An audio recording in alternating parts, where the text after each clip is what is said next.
Hello, ladies and gentlemen, and we got some interesting news today. Again, this is back in New York and kind of explaining on how much of a shithole this place is and how it's crime ridden. And it's kind of interesting because there's going to be this whole video might be quite long because it's going to kind of explain exactly what the far left have done and specifically what's going on in New York, what's happening to the police, and how also adding on to the fact that how the far left and aka Democrats also want to specifically remove our rights to own our guns and ban pretty much 80 to 90% of our guns, and we're being left defenseless to the criminals. And yeah, it's all great. And New York is providing to be the king haven or the main haven of this type of insanity happening. Of course, this is happening across most Democrat states, to where a lot of defund the police and stuff is happening. But I digress. These things are specifically happening in New York, and it's escalating, and people and criminals are being let out. Happening here in California too, honestly, and it's kind of a huge issue. This is more to the reason why we're probably going to end up. I think it most probably won't, but it may actually go into more of a civilian defend themselves, kind of like more of a Wild Wild West type territory. Mostly because if their police are specifically leaving, then we have a lot more issues at hand rather than, all this. Because that means more people are going to have to defend themselves because the police are leaving in droves. And this is kind of the article, and many other articles are explaining exactly what's going on here. The problem with New York: Teen 16 batters cop in Manhattan subway station in Manhattan subway station and is freed less than 24 hours later due to lax bail laws. So, due to this person obviously assaults a cop, and he's obviously being a criminal, and he is released. We'll probably watch about a minute of the video. Like I said, this video is probably going to be long, but for actually good reason. Because people need to understand and see the actual type of, well, honestly, travesty that is New York right now. A vicious teenager who started a brawl with an NYPD officer and put him in a chokehold has already been released under the city's relaxed bail laws. Horrifying footage shows the 16-year-old boy punching the cop in the head before grabbing him around the neck and slamming him repeatedly into metal railings. An officer confronted the boy, who allegedly jumped a turnstile in East Harlem over the weekend before the teenager lashed out. He was reportedly previously arrested for possession of a loaded gun and robbery, but was released the next day after appearing in court. Another teen, 6-year-old girl, ducked under the turnstile with him and initially tried to drag officers off the boy while throwing punches. So, not only was he in possession of a loaded gun and robbery, but was released the next day after appearing in court, so that means he was going to most likely rob somebody at gunpoint, and most likely that gun is illegal, which because most guns are being banned are banned, and even constitutional to carry is banned in New York. And to add the insult to injury, they're also, as you seen the video yesterday that I made, they're also now banning toy guns. So I mean, it's just a completely different type of world in New York compared to the rest of the country. And I honestly, California and Portland are not very far behind. So we'll watch a tiny bit of this video, kind of explaining exactly what's going on. So we see here, just a normal fight. Attacking, and again, by the way, guys, this is against the law. You can't just randomly attack police officers and stuff like that. It's probably for good measure because, the girl's fighting with the police officer, this guy's fighting with the, what have you, so, and all that. So, I mean, technically, if all he needed to do was just obey what the police were doing, not resist arrest, and none of this would come to happen. Of course, this guy is not punished for any of the things that he's done because the great DA would release him on bail, so there you have it. It goes to Patrick Lynch, president of the Police Association of the City of New York, has slammed the lax bail systems, which means criminals can choke a cop and be out in hours. Yeah. So here's the thing: why would cops willingly want to join the police and do anything if the police are just going to actively, if the criminals are going to actively just get out immediately after. This is part of the reasons why I stopped wanting to be a cop way back when I was around 18 or 19, before I even got remotely close into politics. Because I seen that no matter my hard work, no matter how much work that I do, my work is not respected. My meaning for justice is not respected because people just get out immediately. Now, I don't think marijuana users and such like that should probably be, kept in there forever. I think that's a little bit atrocious. But I think criminals, high criminals, murderers, even pedophiles for that matter, should immediately be kept in there forever, if not for longer extended periods of time. And that doesn't seem to happen majority of the time when you're a police officer, so what's the point? And it's got significantly worse, mostly in liberal cities, but I digress. She was dragged away by a female officer before fighting with her as her friend was arrested by NYPD officers. Patrick Lynch, president of the Police Department Association of the City of New York, said, "If New Yorkers want to know why the chaos in the transit system is not improving more quickly, this is why. The criminals underground know they can get into a brawl, choke a cop, and be back out in hours. Cops are putting ourselves on the line to make sure the subway are safer, but we're feeling abandoned by a justice system that won't back us up." Yes, because it won't back you up, and I highly suggest people that are living in New York to probably get out because it's going to get a lot worse. We all know the crime has skyrocketed, and it's going to continue to skyrocket, and none of your officials are going to do it. However, I kind of want you guys to stay there because you people will leave New York, vote blue in other states, even though your place is going to a hellhole, and you're wondering why your state is still like this, or why things won't get better for you. So stay there, fix your shit, and make sure that, things go the right way. Because you caused this problem to begin with. It wasn't anybody else. You elected these people. The people elected what you wanted, and now you're facing the consequences. It's about time you face the consequences and stop fleeing from your ideology. I was born in California. I didn't want to be here. I was pretty much just born here. So I can leave when I have the able means to, and I will, because I don't want to be in a state obviously doesn't respect my rights, my Second Amendment, among a whole bunch of other things that is coming down in California that is, quite honestly, in my opinion, terrible.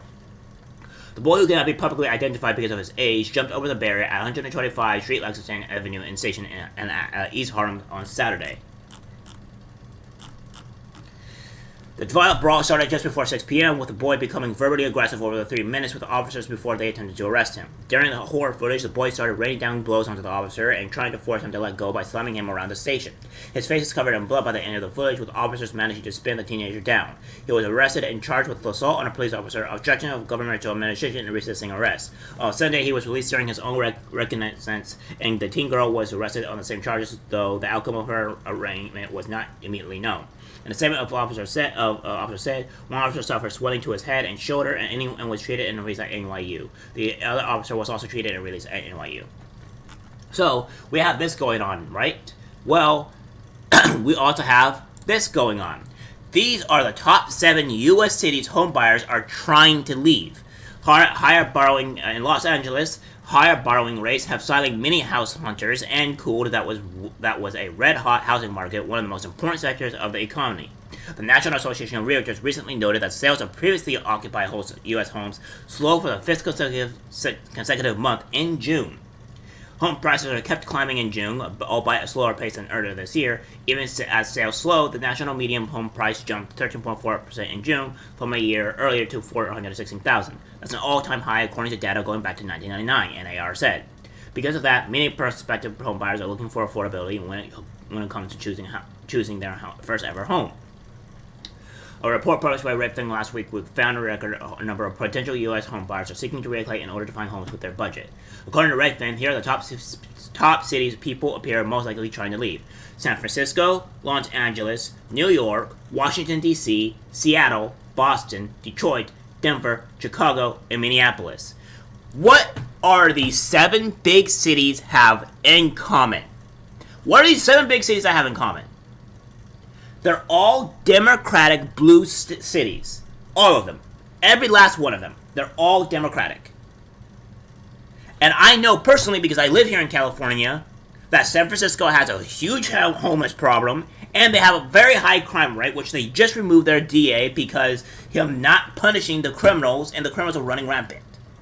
LA is having a very similar issue to Los Angeles.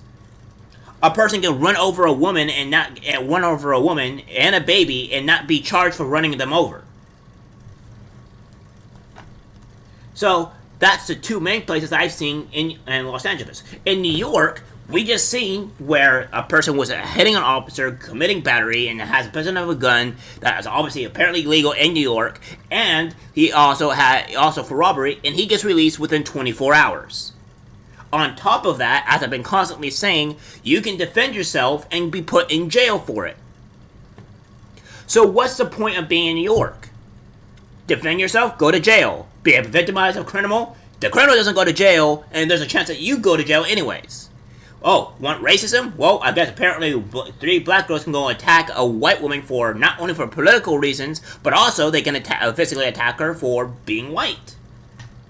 Okay, so now you only have political charges, political crime, which is pretty much assault, which is there. And then you also have racial crime, which they were also charged. Okay, so what's the point of staying in New York? Honestly, I don't know too much about Seattle and all this stuff, but I do know Seattle has a high crime rate. They're very lax on guns and all this other stuff. According to the report, these are the cities that see an influx of homeowners in the coming months due to the most net flow. Miami, well, that's Democratic, but again, it's Florida, so it's red. Tampa, Florida, which is another one. I just really want to go to Florida, honestly. It's very pretty there. Phoenix, Sacramento, California. Now, I may digress. Sacramento, California is getting more closer to the red side of California. The more north you get, the more red California gets. It's only when you go into these very hard cities, which is pretty much the Bay Area, is where you're getting into a lot of the blue areas. I think even in San Diego is also red, so that's kind of rare, I think. Well, at least I think one of the governors is red. I could be wrong there. So yeah, the more north you go with California, the more red it gets. It's just kind of normal there. Las Vegas, Coral, Florida. See, Florida, 3 of them are Florida. San Diego again, and then Northport, Florida. San Antonio, which is Texas, and then Dallas, which is again Texas. Very few are actually blue. In fact, in California, we're starting to become like a mega, I forgot what it is, like a mega place or whatever it's called, because so many people are leaving LA, San Francisco, and the Bay Area in general, and they're leaving to go to Sacramento or more of the northern part of California. This was the thing. That's part of the reason why you see this being so high, because so many people are moving from California or Southern California all the way to Northern California, like Sacramento and stuff, and Redding. So, that's what's happening here. Now, we have, obviously, suburban Dems flee from Defund the Police. Now, I don't know about you, but it was the Democrats that were the ones that were saying defund the police. However, take a look at this video. There's some issues that we ask police to do, like mental health issues or policing in schools and all the rest, that perhaps we can shuffle some of that money around. Suck it up. Defunding the police has to happen. We need to defund the police. Mayor Eric Garcetti saying, take some of the money from policing, about $150 million. I applaud Eric Garcetti for doing what he's done. Not only do we need to disinvest in police, but we need to completely dismantle the Minneapolis Police Department. So yes, defund your butts. Defund you. Yes, I support the reallocation of resources from NYPD. We will be moving funding from the NYPD to youth initiatives and social services. They are talking about reducing the allocation of resources to that department. And I think every single city in this country ought to be thinking about the same thing. Yes, I support the defund movement. I'm for responsible reallocation of resources. And defund the police. I think you do all those other things, you don't need all the money that's going to the police department. So yeah, I mean, the spirit of it, I do support that. Yeah, and a lot of us were asked if we could imagine a future without police back in 2017 when we were running for office. And I answered yes to that question. We are going to reduce funding in the police department and redirect that money. There's no reason the police budget should just keep growing and growing and growing. They can make sensible cuts to police. We propose to redirect over $7 million from the Police Bureau. That our city, through our city administrative officer, identified $250 million in cuts. Rashida Tlaib tweeting, "No more policing, incarceration, and militarization. It can't be reformed." When they're saying defund the police, what are they saying? They're saying we want fundamental, basic change when it comes to policing. And they're right. We are reallocating funds. The police department here in Minneapolis needs to be dismantled, and we need to start anew. In some necessary cases, completely dismantling those police forces. Police departments are taking a sizable amount of the budget of a lot of municipalities and other entities. We need to look at those budgets, pull some of the money back, and invest it in other things. Now, as you can see, these are all... I didn't do the full video, obviously, because it's 6 minutes. But what you're seeing here is that you actively see that the Democrats have wanted to defund the police for the longest time, and now they're reaping the horrible consequences of defunding the police. Now, again, I'm not a huge fan of the police. I think the police need a huge amount of reform. I don't think they're doing their greatest work here. So they definitely need reform. But defunding them is not working here. Because now we'll have this. We have Los Angeles Democrats still doubling down on defund the police.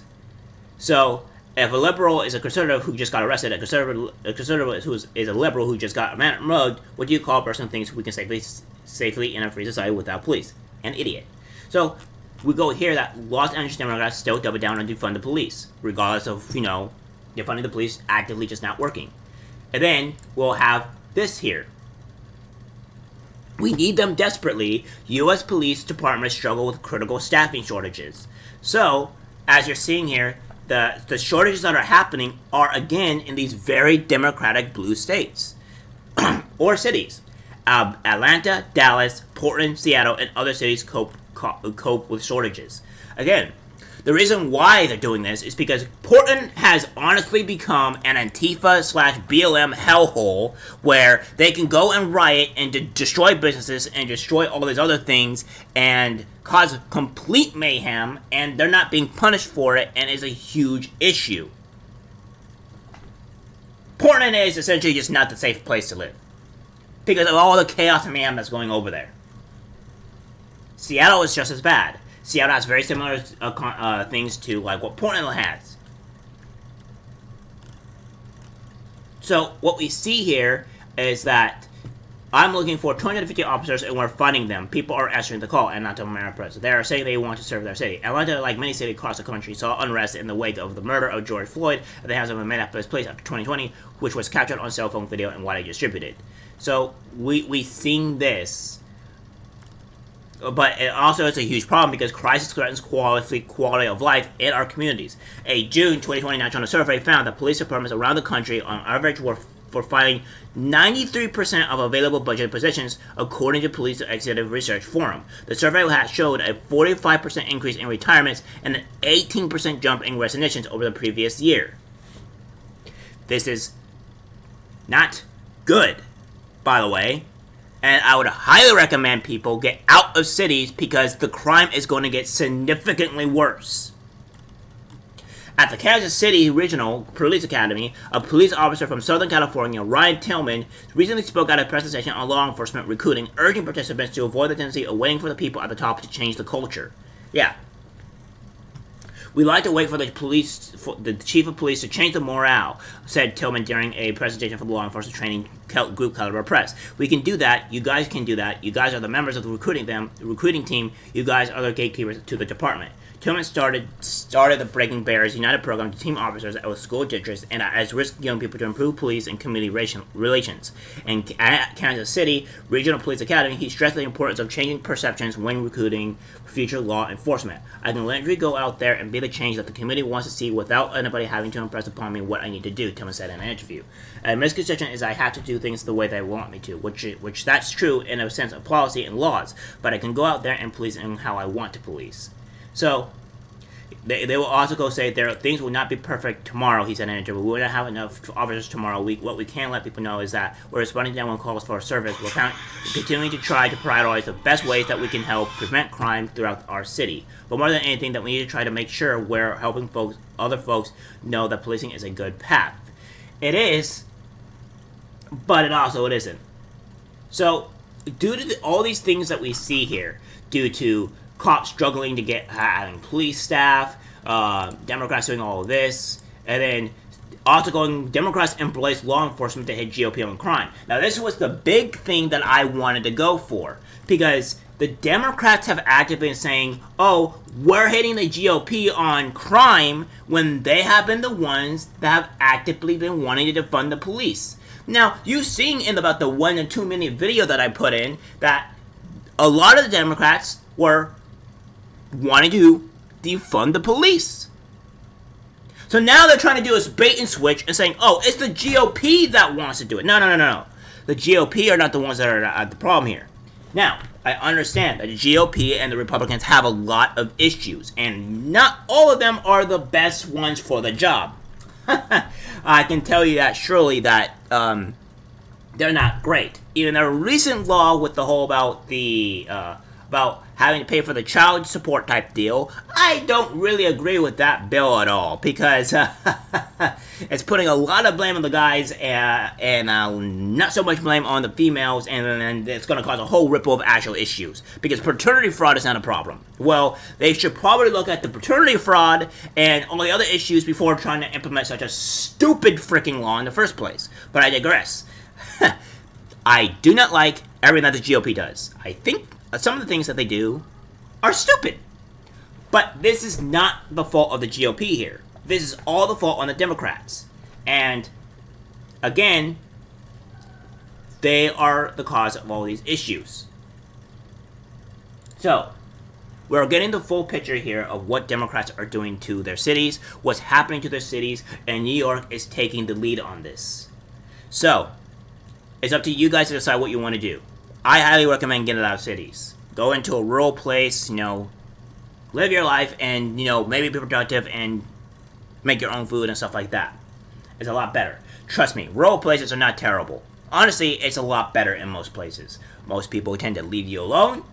It's very quiet. You have nature, and you don't have to worry too much about that. Cities, they're just getting worse, man. And I don't know what to do, but it's not being great. Alright guys, that's it for the video. Like, subscribe, share. I'll see you in the next one. Take care.